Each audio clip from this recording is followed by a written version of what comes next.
பிரிட்டிஷாரின் பிடியில் இந்தியா இருந்த 20ஆம் நூற்றாண்டின் தொடக்க காலகட்டம் அது. கோயம்புத்தூரில் இருந்து 25 கிலோமீட்டர் தொலைவில் உள்ள கலங்கல் எனும் கிராமத்தில் காலார நடந்து வந்து கொண்டிருந்தார் ஓர் இளைஞர்.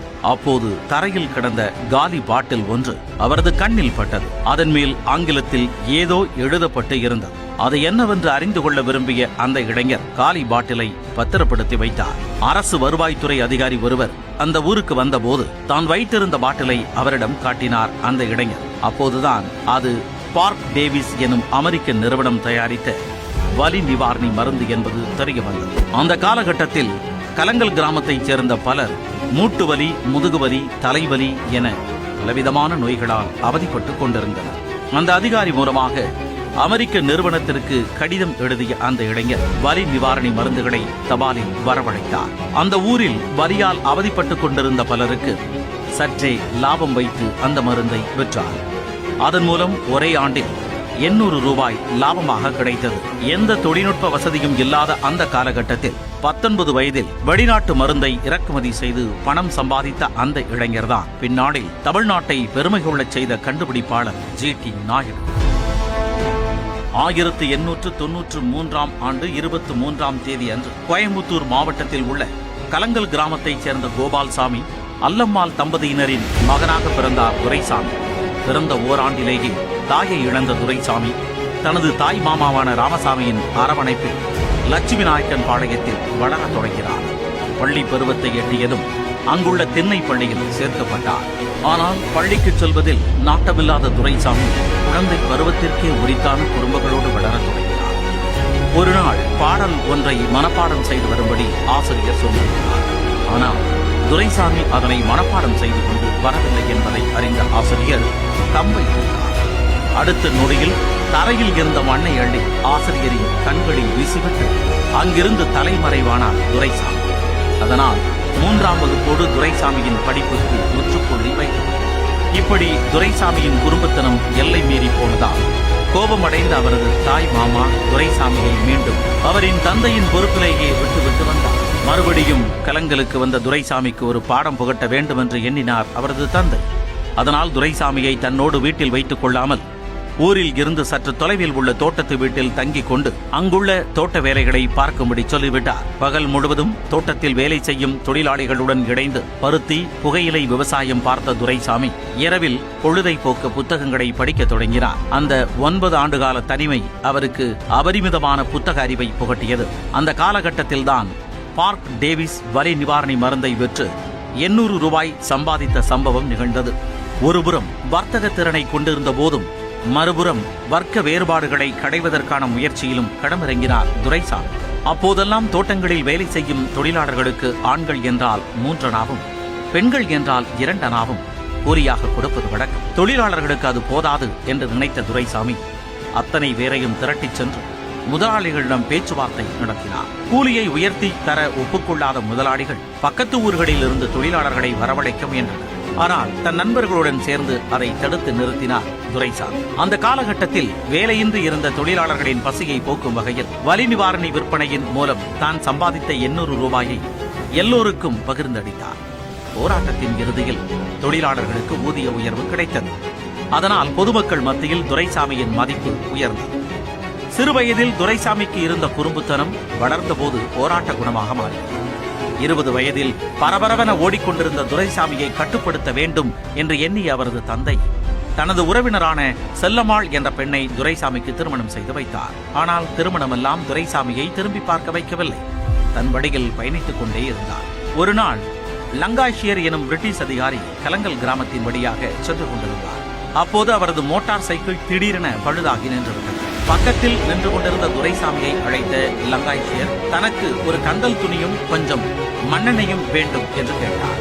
சைக்கிள் போல் அல்லாமல் தானாக இயங்கும் அந்த மோட்டார் சைக்கிளை பார்த்து வியந்து போய் நின்று கொண்டிருந்த துரைசாமி ஓடி சென்று லங்காஷியர் கேட்டவற்றை கொண்டு வந்து கொடுத்தார்.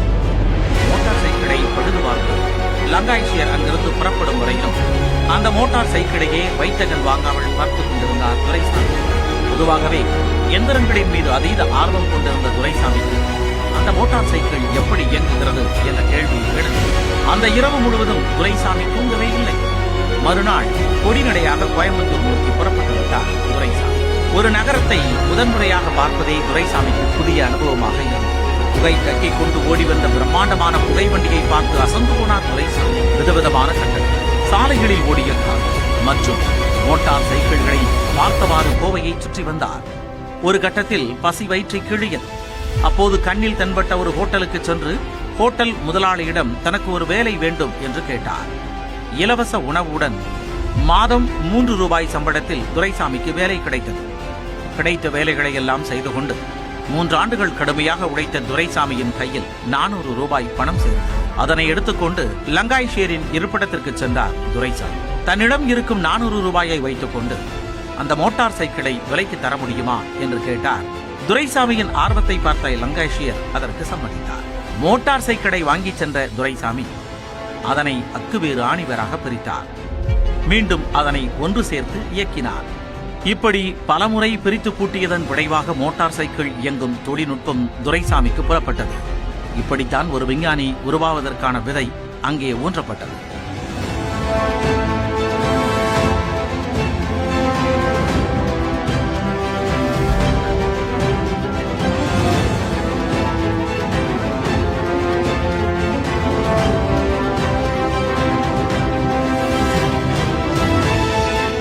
அந்த காலகட்டத்தில் கோவையில் சிறப்பாக நடந்து கொண்டிருந்த பஞ்சு வணிகத்தில் முனைந்தார் துரைசாமி.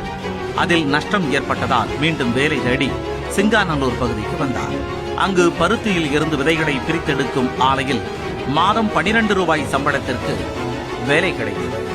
அங்கு வேலையில் சேரும் போதே தான் 2 ஆண்டுகள் மட்டுமே பணியாற்றுவேன் என்பதை சொல்லிவிட்டே பணியில் சேர்ந்தார் துரைசாமி. தனது திறமையாலும் நேர்மையாலும் பஞ்சை நிறுத்தி இடைபோடும் பிரிவின் தலைமை பொறுப்பாளராக உயர்ந்தார். ஒருமுறை தனது தோட்டத்தில் விளைந்த பஞ்சை நிறுத்து இடைபோடுவதற்காக அங்கு வந்த கோபால்சாமி தனது மகன் தலைமை பொறுப்பாளராக பணியாற்றுவதைக் கண்டு மகிழ்ச்சி அடைந்தார். சொன்னபடி 2 ஆண்டுகளுக்கு பின்னர் பணியில் இருந்து விலகிய துரைசாமி தனது நண்பர்கள் உதவியுடன் 17,000 ரூபாயை திரட்டி சொந்தமாக பஞ்சாலை ஒன்றை தொடங்கினார். அப்போது 1ஆம் உலகப் போர் நடந்ததால் பருத்தி துணிகளுக்கு பெரும் தேவை. அதனால் துரைசாமியின் தொழில் அமோகமாக வளர்ந்தது. 1ஆம் உலகப் போர் முடிவடைந்த போது துரைசாமியின் கையில் லாபமாக 1.5 லட்சம் ரூபாய் பணம் இருந்தது. 1919ஆம் ஆண்டில் கையில் இருந்த பெருந்தொகை துரைசாமியை பம்பாய்க்கு பயணப்பட வைத்தது. பம்பாயின் பஞ்சு வணிகத்தில் முத்திரை பதிக்க வேண்டும் என்கின்ற முனைப்போடு உழைத்தார் துரைசாமி. ஓராண்டு கடந்த நிலையில்தான் கடமும் காலமும் தனக்கு சாதகமாக இல்லை என்பதை உணர்ந்தார். சூதாட்டத்தை போன்ற அந்த தொழிலில் தான் சம்பாதித்த ஒட்டுமொத்த பணத்தையும் இழந்தார். முதல் முறையாக கோயம்புத்தூர் வரும்பொழுது எப்படி வெறுங்கையுடன் வந்தாரோ அதேபோல மும்பையில் இருந்து வெறுங்கையுடன் கோவைக்கு திரும்பினார் துரைசாமி. ஆனால் மூளையை மூலதனமாக கொண்ட துரைசாமி அப்போதும் முடங்கி போய்விடவில்லை. அந்த காலகட்டத்தில் கோவையில் சர் ராபர்ட் ஸ்டேன்ஸ் என்பவர் மோட்டார் வண்டி விற்பனையில் ஈடுபட்டு வந்தார். அவரிடம் சென்ற துரைசாமி தனக்கு மெக்கானிக் வேலை தருமாறு கேட்டுக்கொண்டார். ஆனால் துரைசாமியை பற்றி அறிந்திருந்த ஸ்டேன்ஸ், உன் திறமைக்கு நீ என்னிடம் வேலை பார்ப்பது சரியல்ல. ஒரு மோட்டார் பேருந்தை வாங்கி பயணிகள் போக்குவரத்திற்கு ஓட்ட முயற்சி செய்து பார் என்று வழிகாட்டினார். பஸ் வாங்குவதற்காக நண்பர்கள் மூலம் 4,000 ரூபாய் நிதி திரட்டினார் துரைசாமி. எஞ்சிய 4,000 ரூபாய் தந்து உதவினார் ஸ்டேன்ஸ். உடுமலைப்பேட்டை திண்டுக்கல் வழித்தடத்தில் துரைசாமியின் முதல் பேருந்து ஓடத் தொடங்கியது. பின்னர் உடுமலைப்பேட்டை பழனி, பொள்ளாச்சி பழனி என அதன் வழித்தடம் விரிவடைந்தது. அந்த பேருந்தின் ஓட்டுநர், நடத்துனர், கிளீனர், மெக்கானிக் எல்லாமே துரைசாமி தான். அவரது கடுமையான உழைப்பால் 1922ஆம் ஆண்டில் 2ஆக உயர்ந்த பேருந்துகளின் எண்ணிக்கை 1924ஆம் ஆண்டில் 23ஆக மாறியது. 12 ஆண்டுகள் விடுமுறை எடுக்காமல் தொடர்ந்து உழைத்த துரைசாமி 280 பஸ்கள் கொண்ட யுனைடெட் மோட்டார் சர்வீஸ் எனும் பெரு நிறுவனத்தின் முதலாளியாக உயர்ந்தார். ஜி.டி. நாயுடு என்று அழைக்கப்பட்ட கோபால்சாமி துரைசாமி. பருத்தி தொழிலில் விட்டதை பஸ் போக்குவரத்தில் பிடித்தார் ஜி.டி. நாயுடு. நேரம் தவறாமல் ஓடும் பஸ்கள், பயணிகளிடம் பணிவு காட்டிய பஸ் தொழிலாளர்கள், டைமிங் மிஷின், டிக்கெட் மிஷின் என பயன்பாட்டில் இருந்த நவீன இயந்திரங்கள் ஆகியவை யுஎம்எஸ் நிறுவனத்தை மற்ற போக்குவரத்து நிறுவனங்களில் இருந்து தனித்து காட்டின. எந்த போக்குவரத்து நிறுவனத்திற்கும் இல்லாத வகையில் தனக்கென தனி பணிமனையை உருவாக்கினார் ஜி.டி. நாயுடு.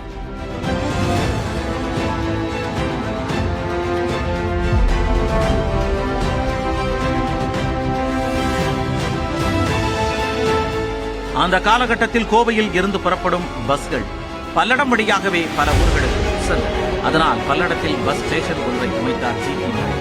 உணவகம், ஓய்வெடுக்கும் அறை, சுத்தமான கழிவறை என அனைத்து வசதிகளுடன் அமைக்கப்பட்ட அந்த பஸ் நிலையம் இந்தியாவிலேயே முன்னோடி முயற்சியாக அமைந்தது. பெரும் பணம் படைத்த தொழிலதிபர்கள் சுற்றி பார்க்க வெளிநாடு செல்வது வழக்கம். ஆனால் கற்றுக்கொள்ள வெளிநாடு சென்றார் ஜி.டி. நாயுடு. தனது பயணத்தின் போது இங்கிலாந்திலும் ஜெர்மனியிலும் முகச்சவரம் செய்வதற்கு அதிக பணம் செலவாவதைக் கண்ட ஜி.டி. நாயுடு தானே சவரம் செய்து கொள்ள முயன்றார். ஆனால் அந்த நாடுகளில் புழக்கத்தில் இருந்த ரேசர்கள் அவரது முகத்தில் கீறல்களை ஏற்படுத்தினர். அதனால் எளிதாக சவரம் செய்யும் வகையில் புதுவிதமான ரேசரை தயாரிக்கும் முயற்சியில் இறங்கினார் ஜி.டி. நாயுடு. பேட்டரியில் இயங்கும் பொம்மை கார் ஒன்றின் இயந்திரத்தை வைத்துக் கொண்டு பேட்டரியால் இயங்கும் ரேசரை தயாரித்தார். ரேசன் ரேசர் என்று பெயரிடப்பட்ட அந்த ரேசரை ஜெர்மனியில் காப்புரிமைக்கு விண்ணப்பித்து பதிவு செய்தார். நாயுடுவின் கண்டுபிடிப்பை பயன்படுத்தி பார்த்த அவரது நண்பர்கள் அவரை பாராட்டி தள்ளினர். ரேசர் மட்டுமன்றி 200 முறை சவரம் செய்யக்கூடிய மெலிதான பிளேடு ஒன்றையும் கண்டுபிடித்தார் நாயுடு. தனது முதல் சுற்றுப்பயணத்தில் ஜெர்மன், இங்கிலாந்து, பிரான்ஸ், ஜப்பான் உள்ளிட்ட நாடுகளுக்கு சென்ற நாயுடு 1933ஆம் ஆண்டில் நாடு திரும்பினார். வெளிநாடுகளில் தான் கண்ட புதுமைகளை எல்லாம் தனது நிறுவனத்தில் செயல்படுத்தி காட்டினார். அந்த காலகட்டத்தில் போக்குவரத்து துறையில் முதலாளிகளிடையே பெரும் போட்டி நிலவி வந்தது. அதனால் 1-2 பேருந்துகளை மட்டுமே வைத்திருந்த சிறு முதலாளிகள் பெரும் பாதிப்புக்கு உள்ளானார்கள். அதனை கண்ட நாயுடு 1933ஆம் ஆண்டில் பஸ் முதலாளிகள் மாநாடு ஒன்றை நடத்தினார். அனைவரும் ஒன்றிணைந்து ஒரே நிறுவனமாக பேருந்துகளை இயக்கலாம் என்றும் அவரவர் முதலீட்டிற்கு ஏற்ப லாபத்தை பிரித்துக் கொள்ளலாம் என்றும் யோசனை சொன்னார். ஜி.டி. நாயுடு சொன்னபடியே 600 பேருந்துகள் கொண்ட பெரிய நிறுவனமாக மாறியது யுஎம்எஸ். சென்னையில் டிக்கெட் எடுத்தால் 4 நிறுவனங்களின் பேருந்துகள் மூலம் கன்னியாகுமரி வரை செல்ல முடியும் என்ற நிலையை உருவாக்கி காட்டினார். 1935ஆம் ஆண்டில் 2வது முறையாக வெளிநாட்டு பயணம் மேற்கொண்ட ஜி.டி. நாயுடு தனது கண்டுபிடிப்பான ரேசன் ரேசரை வெளிநாடுகளில் பிரபலப்படுத்தும் நடவடிக்கைகளில் இறங்கினார். லண்டனில் முதலில் எந்த கடைக்காரரும் ஆதரவு தெரிவிக்காத நிலையில் சில சிறு கடைகளில் மட்டும் விற்பனைக்கு கொடுத்தார் ஜி.டி. நாயுடு. ஆனால் யாரும் எதிர்பாராத விதமாக ஒரே மாதத்தில் 7500 ரேசர்கள் விற்பனையாகின. அமெரிக்காவில் அந்த ரேசரை கண்டு வியந்த பலர் ஜி.டி. நாயுடுவுடன் தொழில் கூட்டணி அமைக்க முன்வந்தனர். ஒருவர் மாதம் $3000 சம்பளம் தருவதாகவும் தனது நிறுவனத்தின் மூலமாக ரேசரை தயாரிக்கலாம் என்றும் அழைப்பு விடுத்தார். மற்றொருவர் ரேசரின் காப்புரிமைக்கு $3 லட்சம் தருவதாக சொன்னார். மூன்றாமவர் தனது தொழிற்சாலையில் ரேசரை தயாரிக்கலாம் என்றும் லாபத்தில் சரிபாதியாக பங்கிட்டுக் கொள்ளலாம் என்றும் பேசி பார்த்தார். ஆனால் அதற்கெல்லாம் மறுப்பு தெரிவித்து விட்டார் ஜி.டி. நாயுடு. தன்னுடன் எப்பொழுதும் கேமரா ஒன்றை வைத்திருப்பார் ஜி.டி. நாயுடு. தான் பார்க்கும் வித்தியாசமான காட்சிகள், கருவிகள் போன்றவற்றை புகைப்படமாக எடுத்து வைத்துக் கொள்வது அவரது வழக்கம். அந்த வகையில் தனது 2வது வெளிநாட்டு பயணத்தில் உலகின் முக்கியமான சில நிகழ்வுகளையும் உலக தலைவர்கள் சிலரையும் படமெடுக்கும் வாய்ப்பு பெற்றார் ஜி.டி. லண்டனில் இருந்தபோது 5ஆம் ஜார்ஜ் மன்னர் மரணமடைந்தார். அவரது இறுதி ஊர்வலத்தை படமாக்கினார் ஜி.டி. அதேபோல லண்டனில் நடைபெற்ற ஒலிம்பிக் போட்டிகளையும் படமாக்கினார். பொருட்காட்சி சாலைக்கு வருகை தந்த மன்னர் 8ஆம் எட்வர்ட் தன்னை புகைப்படம் எடுத்துக்கொள்ள ஜி.டி. நாயுடுவுக்கு அனுமதி அளித்தார். அதேபோல ஜெர்மனியில் இருந்தபோது ஹிட்லரை சந்தித்து பேசிய ஜி.டி. நாயுடு அவரையும் தனது கேமராவில் படம் எடுத்தார்.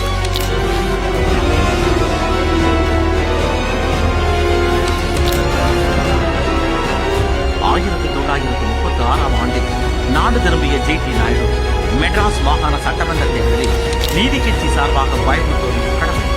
ஜி.டி. நாயுடுவுக்கு அரசியலில் ஆர்வம் இல்லை என்ற போதும் கொப்பிலி ராஜா கேட்டுக்கொண்டதற்கிணங்க அந்த தேர்தலில் போட்டியிட்டதாக சொல்லப்படுகிறது. ஆனால் காங்கிரஸ் வேட்பாளரால் ஜி.டி. நாயுடு தோற்கடிக்கப்பட்டார். அந்த காலகட்டத்தில் வாக்கு எண்ணிக்கையில் மோசடி நடைபெற்றதாக புகார் சொல்லப்பட்டது. தேர்தல்களில் அத்தகைய புகார்கள் வராமல் நியாயமான முறையில் தேர்தல் முடிவுகள் வெளிவர என்ன செய்ய வேண்டும் என்ற யோசனையில் ஆழ்ந்தார் ஜி.டி. நாயுடு. அப்படி அவரது சிந்தனையில் உருவானதுதான் வாக்குப்பதிவு இயந்திரம். தான் உருவாக்கிய இயந்திரத்தை வெற்றிகரமாக பரிசோதித்து காட்டினார் ஜி.டி. நாயுடு. இந்தியாவில் அதனை கண்டுகொள்வாரில்லை என்ற போதும் அமெரிக்கா அந்த இயந்திரங்களை வாங்குவதற்கு ஆர்டர் கொடுத்தது. ஆனால் அதுவும் நிறைவேறாமல் போக அந்த இயந்திரத்தை தயாரிப்பதற்கான வரைபடத்தை ஜி.டி. நாயுடுவிடமிருந்து பெற்றுக்கொண்டது அமெரிக்கா. 2ஆம் உலகப் போருக்கு முன்னதாக போக்குவரத்தை பொதுவுடைமையாக்க வேண்டும் என்கின்ற குரல் நாடு முழுவதும் எழத் தொடங்கியது. ஆனால் அதற்கெல்லாம் முன்னதாக 1938ஆம் ஆண்டில் தனது போக்குவரத்து நிறுவனத்தை கோயம்புத்தூர் மாவட்ட நிர்வாகத்திற்கு தர முன்வந்தார். அன்றைய நிலவரப்படி யுஎம்எஸ் நிறுவனத்தின் மதிப்பு 18 லட்சம் ரூபாய். பஸ் கம்பெனி மூலம் வரும் லாபத்தை முழுவதையும் தொழிற்கல்விக்கு செலவிட வேண்டும் என்ற ஒரே ஒரு நிபந்தனையை மட்டும் விதித்தார் ஜி.டி. நாயுடு. ஆனால் மாவட்ட நிர்வாகம் ஏனோ அதை ஏற்கவில்லை. உண்மையில் ஜி.டி. நாயுடுவின் பல முயற்சிகளுக்கு அன்றைய அரசாங்கம் ஆதரவளித்தது. இந்தியாவில் முதன்முறையாக மின்சார மோட்டார்களை தயாரிக்கும் தொழிற்சாலை ஒன்றை நிறுவ விரும்பினார் ஜி.டி. நாயுடு. அதற்கான அனுமதி மறுக்கப்பட்டது. மோட்டார் தயாரிப்பிற்கான ஸ்டாம்பிங்குகளை வெளிநாட்டில் இருந்து கொண்டு வர விரும்பினார். அதற்கும் தடை விதிக்கப்பட்டது. தடைக்கற்களையே படிக்கற்களாக மாற்றிக்கொண்ட ஜி.டி. நாயுடு முழுக்க இந்திய தயாரிப்பாகவே மோட்டாரை உருவாக்கினார். அத்தனை சிரமங்களுக்கு பின்னர் 1939ஆம் ஆண்டில் இந்தியாவின் முதல் மின்சார மோட்டார் தயாரிக்கும் தொழிற்சாலையை கோயம்புத்தூரில் தொடங்கினார் ஜி.டி. நாயுடு.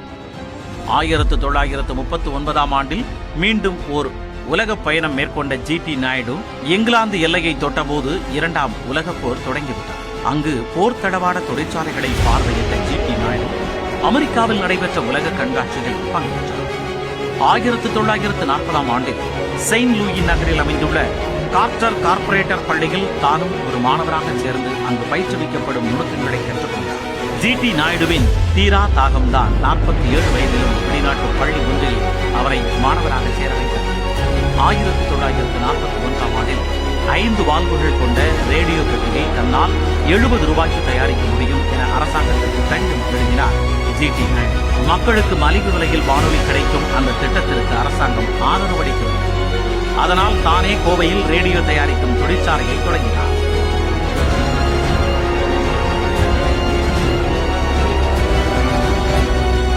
அதே ஆண்டில் போத்தனூரில் விவசாய பண்ணை ஒன்றை தொடங்கிய ஜி.டி. நாயுடு விவசாயம் தொடர்பான ஆராய்ச்சிகளை மேற்கொண்டார். ஒருமுறை வெளிநாட்டில் இருந்து திரும்பிய ஜி.டி. நாயுடு நீண்ட காலம் பயன்படுத்தப்படாமல் இருந்த தனது கை துப்பாக்கியை கவனித்தார். அதனை பயன்படுத்தி பார்ப்பதற்காக தனது தோட்டத்தில் உள்ள வாழை மரங்களை சுட்டார் ஜி.டி. நாயுடு. அப்போது ஏற்பட்ட துடைகளை சாணம், ரொட்டி மற்றும் சில மருந்துகளை கொண்டு அடைத்தார். அதன் பிறகு அந்த மரங்களில் இருந்து கிடைத்த விளைபொருட்கள் வித்தியாசமானவையாக இருந்தன. அதனால் தாவரங்களுக்கு சில வகை மருந்துகளை ஊசி மூலம் ஏற்றினால் விளைச்சல் வீரியமாக இருக்கலாம் என்று எண்ணினார். அதன்படி அவர் மேற்கொண்ட ஆய்வுகளின் பலனாக 39 கதிர்களை கொண்ட 19 அடி உயரம் வரை வளரும் சோளச்செடி, விதைகள் இல்லாத பப்பாளி பழம், ஒரே மாதத்தில் விளைந்த வெவ்வேறு சுவை கொண்ட பப்பாளிகள், 15 அடி உயரத்திற்கு வளர்ந்து 4 ஆண்டுகள் பலன் தரும் பருத்தி செடி என பல விவசாய விந்தைகளை விளைவித்தார் ஜி.டி. நாயுடு.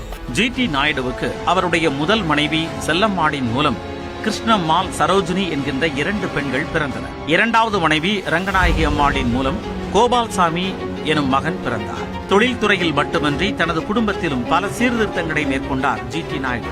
1944ஆம் ஆண்டில் தனது மகள் சரோஜினியின் திருமணத்தை புரோகிதர் இல்லாமல் நடத்திய ஜி.டி. நாயுடு மணமக்களை மாலை மாற்றி திருமணம் செய்து கொள்ள வைத்தார். விருந்தினர்களுக்கு தேநீர் விருந்தளித்து திருமணத்தை சிக்கனமாக நடத்தி முடித்தார். தொழிற்கல்வியே நாட்டை உயர்த்தும் என்பதை உறுதியாக நம்பிய ஜி.டி. நாயுடு இளைய தலைமுறையினர் தொழில்நுட்பங்களை கற்றுக்கொள்ள உதவியாக இந்தியாவின் முதல் பாலிடெக்னிக் கல்லூரியை தொடங்கினார்.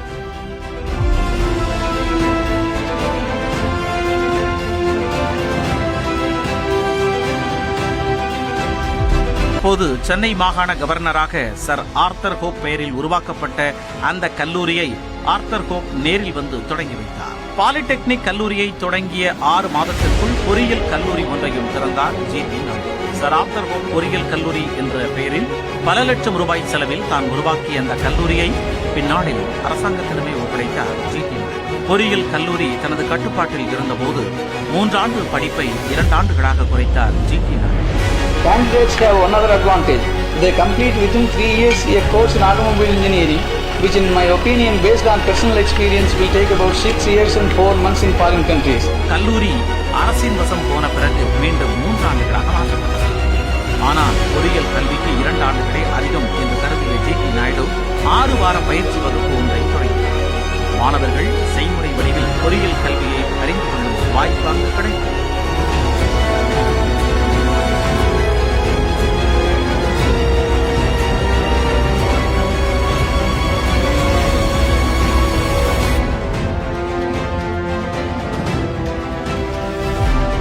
மெக்கானிக்கல், எலக்ட்ரிக்கல், விவசாயம் என பல்வேறு துறைகளிலும் விற்பனராக விளங்கிய ஜி.டி. நாயுடு சித்த மருத்துவத்திலும் சிறப்பான பங்களிப்பை செய்திருக்கிறார். தனது நண்பர் வி.பி.பி. நாயுடு என்பவருடன் இணைந்து நீரிழிவு நோய்க்கு மருந்து கண்டுபிடித்தார் ஜி.டி. நாயுடு. இந்தியாவில் சொந்த வீடின்றி தவிக்கும் மக்களின் நிலையை கருத்தில் கொண்டு ஒரு புரட்சிகரமான திட்டத்தை உருவாக்கினார் ஜி.டி. நாயுடு. ஒரு படுக்கையறை வீட்டை கோவையில் 750 ரூபாய்க்கும் டெல்லியில் 1000 ரூபாய்க்கும் கட்டித்தர முடியும் என்ற ஜி.டி. நாயுடு 2 படுக்கையறை வீட்டை கோவையில் 1100 ரூபாய்க்கும் டெல்லியில் 1400 ரூபாய்க்கும் கட்டித்தர முடியும் என்றும் அதுவும் ஒரே நாளில் கட்டுமான பணிகள் முடியும் என்று கூறி அதிசயிக்க வைத்தார். சொன்னது போலவே 1968ஆம் ஆண்டு ஜனவரி மாதம் 15ஆம் தேதி காலை 9:30 மணிக்கு தொடங்கிய கட்டுமான பணிகளை இரவு 8:30 மணிக்கு முடித்து ஒரு வீட்டை கட்டிக்காட்டினார் ஜி.டி. நாயுடு. தனக்கு உரிய அனுமதியும் 4 வருட அவகாசமும் கொடுத்தால் இந்தியாவில் வீட்டு பஞ்சம் இல்லாமல் ஆக்குவேன் என சவால் விட்டார். ஆனால் அதனையும் அரசாங்கம் கண்டுகொள்ளவில்லை.